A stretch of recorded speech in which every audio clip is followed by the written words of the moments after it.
many ways, this was the first acknowledged luxury SUV on the market. They're almost like a must-have inventory on great English estates, where class and style is of great importance. To me, the Range Rover has always been a very special car. I've always seen it as a special car. It feels like it's in its own league, even though there's a lot of competition out there with great big SUVs like Cadillac Escalades and the new BMW X7 or Mercedes GLS, which are big SUVs. But this is still the icon. And here we stand with the latest model. It's brand new from the base up, more than 5 meters in length, more than 2 meters in width, and 187 centimeters tall. So it's still very big. Even though this is the short wheelbase version, there is also a long wheelbase version, and that long wheel version has now got 7 seats.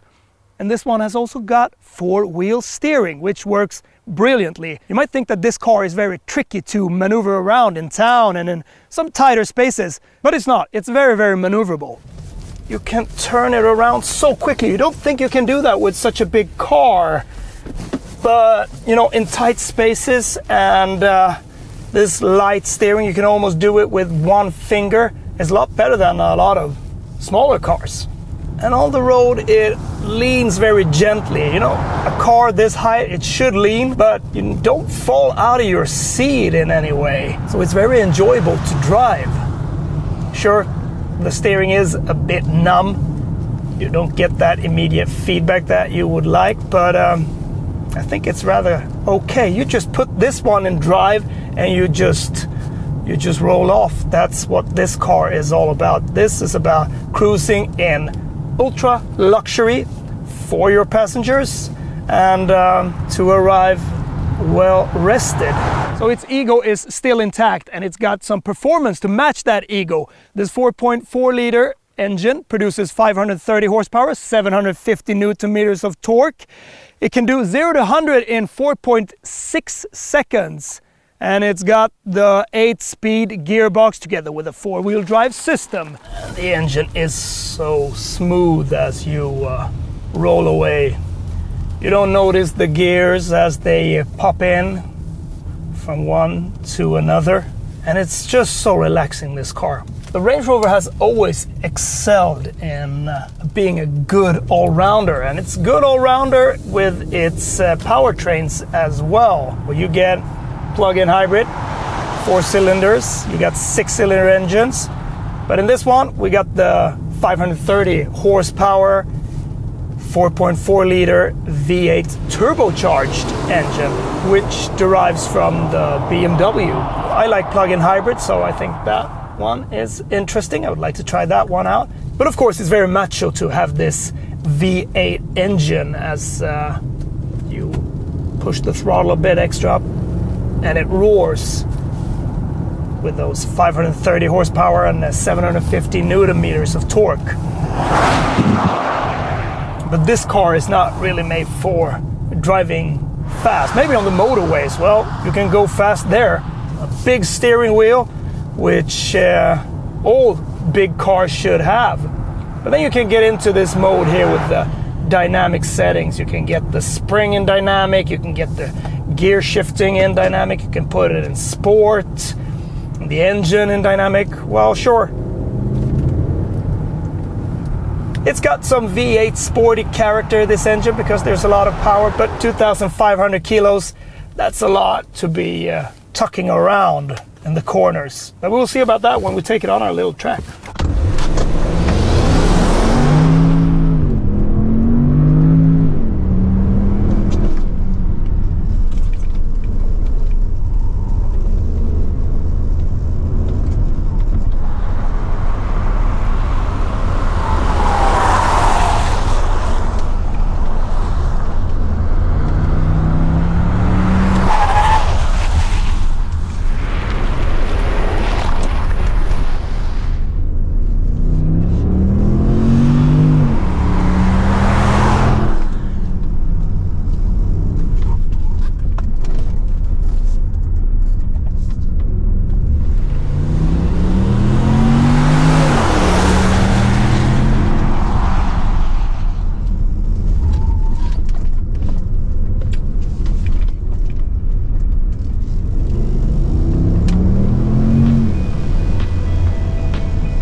It's always interesting to see how the manufacturers do with the design of an icon.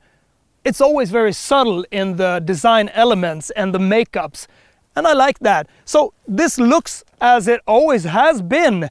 You can feel that it's a Range Rover with those gills here. I also like these silver toned rims. They are very expressive, 23-inch, so they are big. And the front looks a bit like they've always done, so you really need to be a nerd to see that this is the new model from Range Rover. It's a bit more dramatic at the back with the design, but still you can see that it's a Range Rover, but it looks a bit more like in the concept stage with those vertically placed tail lights. They're really, really nice. And in here, well, there's the indicating lights. It's also got a splitted tailgate, and the space is just great. And you can do a lot here. You can push the car up if you want to load it. And also here is something that is a bit fun. You can sit on top of this. I don't know if there should be like a backrest or something. I don't know if that is optional. I need to check that out. But you got some sound systems here, so you can relax, have a picnic, or just look at the surroundings while you listen to some cozy music. So that's good. And it's very good when you should load up heavy stuff. Nice pop-out handles, which feel good when you pull them. There's not too much resistance, and they're just good, because in some cars, well, they're not as good. Ooh, you climb in graciously in this car, and the first thing that hits you is not how it looks in here, it's the seats. They caress you in a way that not many seats does. They are so comfy. It's almost like sitting down in a waterbed, or more like in a home cinema chair, you know, those big chairs with mug holders and everything.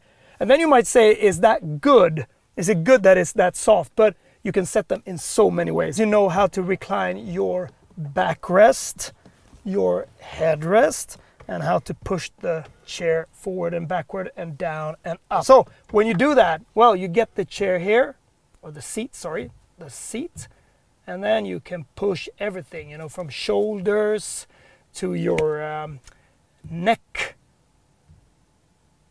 to the cushion that you sit on. Ooh, you can do a lot here. And also you can get massage in different steps. The massage is not that powerful, I think. It could have been a bit more powerful, but it's okay. The feeling in here is just great, and the design of everything feels fresh, feels new. It's not like in the old one where you got two split screens for the ventilation and all of that. You just get one good, nice screen, which is a bit curved here. I think the graphics are very good, and it responds quickly. They're big symbols. You get around this system very, very quickly. You get a sports system where you can set, you know, everything in dynamic. That is just one thing. You get echo data. You can see how your consumption looks like. You can get some feedback on how much throttle should you give to, you know, like maintain that good economic drive. The wheel is big, as it should be in a big SUV, because you want to get that good bus feeling almost. There's still some buttons here, but there are not many of them. They're located to this screen, of course, but you get these push and pull buttons. Ooh, a bit semi-haptic thing here with those physical buttons. And well, I don't really like these, and these has not got good feel at all, I must say. You need to push them hard. This feels a bit plastic. Listen to this.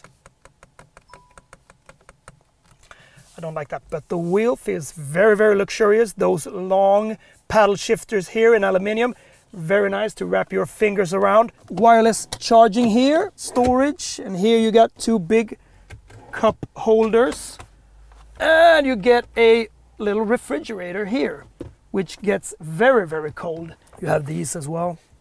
These are very nice. I like these armrests, which makes everything even more comfortable when you want to relax your arm. You also get this rear view mirror, which is digital, so you can see it from the rear view camera. And then of course you can switch it back on to normal. There is some leather up here as well. That is very, very nice. This car has also got some noise cancellation. So when you drive, because it's so quiet, this car, but that noise cancellation system that's in here, I think that does a lot to it as well. Really nice with the vents here, which runs all the way across, and then you can push this back as well, and you got a big sunroof. So they picked their top shelf quality leather and wood for the cabin. It's almost like Bentley Bentayga quality in here, not that shiny and posh with the silver. And you got 2 buttons here to open the glove compartment. Okay, so it's open there. All right, it didn't want to go out automatically. That one just drops down, and here we got the spec list of the car. So this car here cost 2,043,700 Swedish crowns. And what is that? That is about 200,000 euros, or $200,000, something like that. The back seat. Well, you want to sit here when you go for longer journeys.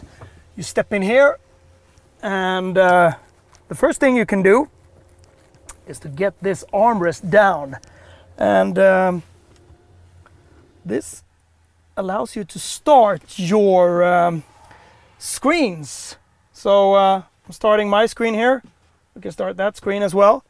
Touch screen. You can get the navigation up here if it's set in the front, and then you got HDMI sources.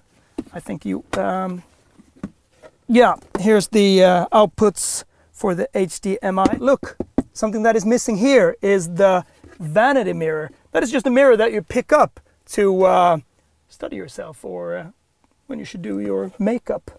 The thing is, this short wheelbase, short, it's a big car. It's over 5 meters in length, but with these optional 11.5 inch screens, it gets a bit cramped here. Well, you can push these back, you know, in a bit more reclined position.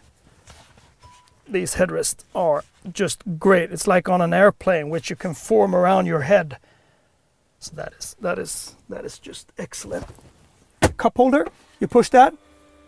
Takes a while, but you will get your cup holders under there. And you can also set your own ambience color back here. Dynamic red, sunset orange, ocean blue, ultraviolet. That is great. And also the there's some different type of lightings back here. You can have lighting for when you read a book. You can have a type of lighting for when you have a laptop, if you want to have it in your knee. And of course, you got 3 memory settings for each seat. That is a bit overkill, but sure, I'm sitting in the left back seat. I want to have number 3. Yeah, that is luxury. That is luxury. Push these up and down when the sun comes out. It's a great place to be. It's a real nice place to be. And look at this. Get into seats, and you can adjust the front passenger seat. So like this. It says empty seat, so you can push it away.